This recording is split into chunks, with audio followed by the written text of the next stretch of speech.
बहुत समय पहले की बात है। एक छोटे से गांव में रामू नाम का एक किसान रहता था।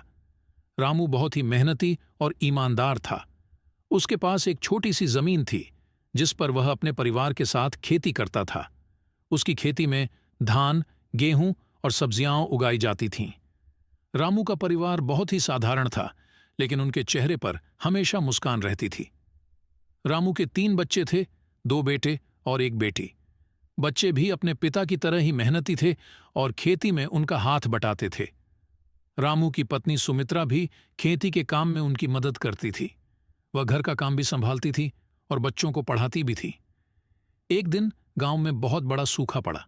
नदी सूख गई, कुएं का पानी खत्म हो गया और खेत सूखने लगे। गांव के सभी किसान परेशान हो गए। रामू ने भी अपने खेतों को सूखते देखा और चिंतित हो उठा। उसने सोचा कि अगर यह सूखा जारी रहा तो उसके परिवार का क्या होगा। रामू ने अपने परिवार के साथ मिलकर एक योजना बनाई। उन्होंने तय किया कि वे बारिश के पानी को संचित करेंगे और खेती के लिए उपयोग करेंगे। उन्होंने अपने खेत के एक कोने में एक बड़ा सा तालाब खोदना शुरू किया। यह काम बहुत ही कठिन था, लेकिन रामू और उसके परिवार ने हार नहीं मानी।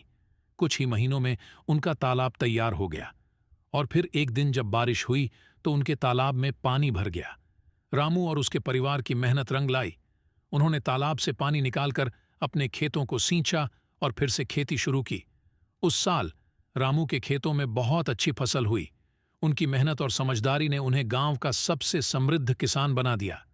रामू की कहानी ने गांव के अन्य किसानों को भी प्रेरित किया और उन्होंने भी अपने खेतों में तालाब बनाना शुरू किया।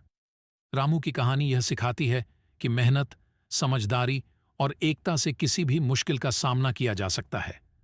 रामू और उसके परिवार की तरह हमें भी अपनी समस्याओं का समाधान खोजने के लिए सकारात्मक सोच और मेहनत करनी चाहिए। इसी तरह की नई कहानी देखने के लिए उलुलु चैनल को सब्सक्राइब करें, लाइक करें, कमेंट करें।